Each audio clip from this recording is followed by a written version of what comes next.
The Seattle Mariners declined this trade offer from the Boston Red Sox. Let's talk about it.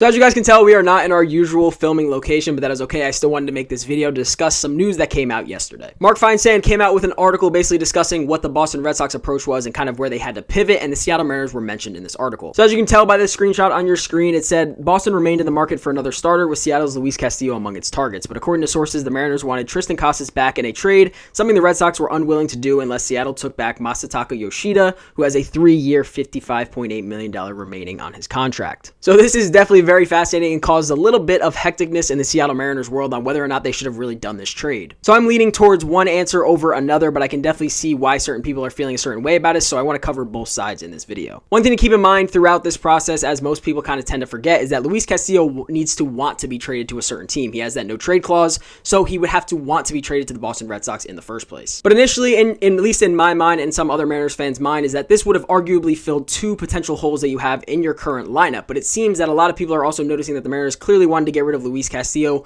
while getting an MLB-ready player while also saving a ton of money on his contract. But soon to find out that they are now finding out is that it is almost impossible to get rid of that money as well as get bats that you need in return. So as you guys know, I'm not a huge contract expert, but essentially the Mariners would be saving about $20 million, I believe, if they were to take on Yoshida's contract instead of Castillo's. And that $20 million is not just this season, it is over the course of the 3 seasons that Castillo is also under contract, as well as Yoshida. So to put it a little bit more in perspective, they'd be saving about $6 million each year, so that would give them another $6 million to fill the holes that they still currently have. So I guess let's get into the first argument that people are debating over, at least on Twitter, and that is that Yoshida's contract is not a good contract, and honestly, he's not a great baseball player. Now, I agree and disagree with this statement at the same time, because is Masataka Yoshida worth $18 million a year? Absolutely not, but is he a good baseball player? Yes, he is. And basically what I want to do to put this into perspective for you, that how Yoshida would actually make this lineup better in the DH hole, I'm going to show you this tweet that I put out yesterday. So this gives you a little bit of perspective, and as most of you know, but maybe if you don't, Yoshida is mainly a DH. He played 101 games last year at the DH,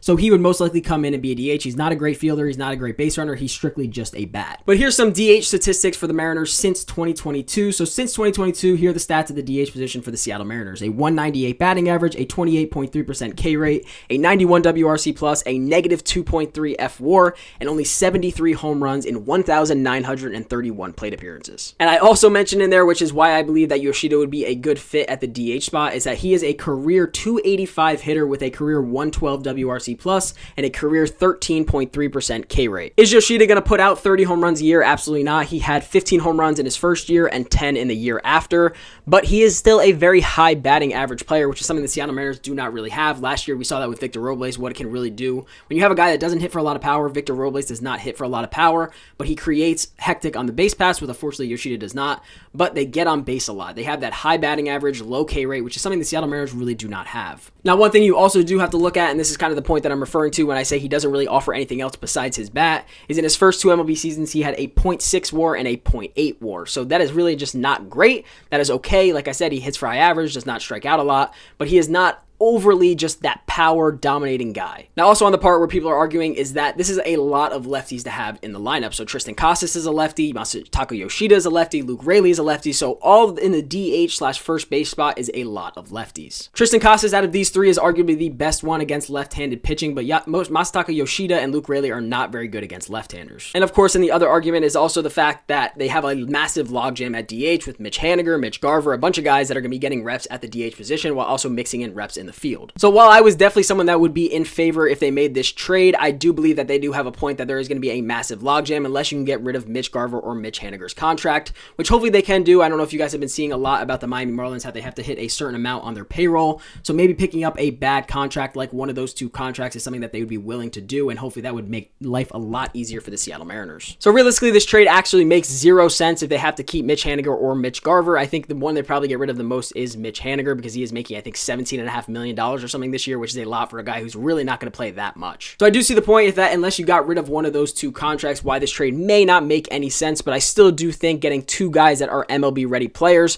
even though obviously Triston Casas does have a little bit of injury history, and like I said, Yoshida is not a massive power guy, but again, it will not hurt this lineup to have a guy that does not strike out a lot. But like I also said, it is very clear that the Seattle Mariners are trying to get rid of a lot of Luis Castillo's money and not trying to take on any more money. So kind of the opposite of what they've been telling us this entire offseason is that unless they get MLB ready talent back back in return. They are not interested in getting rid of Luis Castillo. But now, as we know, they got an offer for 2 MLB-ready players to fill in at DH and first base, and they still declined that. So like I said, while I was a big fan if they were to make this trade, obviously it does open up a massive hole in your rotation, and I've never been a big fan of getting rid of Luis Castillo in the first place. He is worth a lot, and we got him on a great deal, especially seeing how the pitching market is playing out right now. And also, one of the tweets I've talked about before with you guys is he is tied for 9th in innings pitched since 2021 in Major League Baseball. So he is a very durable arm for his sake, like I said, knock on wood. But he's a very durable arm who is still very, very good and has a solid 5 years plus remaining in this league. So you do have to get enough players, but this is probably one of the best deals they're going to get for him. We also saw yesterday that they are very frustrated with the deals they are getting offered in terms of getting a trade done with Luis Castillo. So in my mind, this probably would have been the best deal that they have. They would have saved some money, obviously not a lot, but they would have saved some money for their cheap pockets, as well as gotten 2 MLB players in return, who, if are both healthy, obviously the Triston Casas does have a little bit of concerning, but Triston Casas' floor is absolutely insane. He has so much power in that bat, and his home runs do translate. For those of you wondering, I did see a lot of people saying his power will not translate to T-Mobile. It will translate just fine. He has 42 career home runs, and if he played every single game in T-Mobile, he would have had 41. So his power is just fine. It would translate just fine to T-Mobile. Obviously, you do have 4 years of control of him, which is also a plus. But again, I do see why people would be against this deal. So yet again, I don't really know what the approach of the Seattle Mariners is this offseason. Names continue to fly off the board. Gleyber Torres just flew off the board earlier this morning. So I don't really know who they're trying to go after. We know they're in the talks for Ha-Seong Kim. But again, that is another risk that they'd have to take. We don't know if they've talked to Roki Sasaki yet. We don't know any of that. Nor do we know who they're really connected to at this point besides Ha-Seong Kim. We know they're one of the 3 teams that are in the discussion for him. So who knows? That's a big risk as well. But please let me know what you guys do think about this trade that just came out yesterday that obviously the Mariners ended up declining at some point. But please let me know what you guys do think about that. Otherwise, I hope you guys did enjoy the video, and I'll see you guys in the next one. Peace out.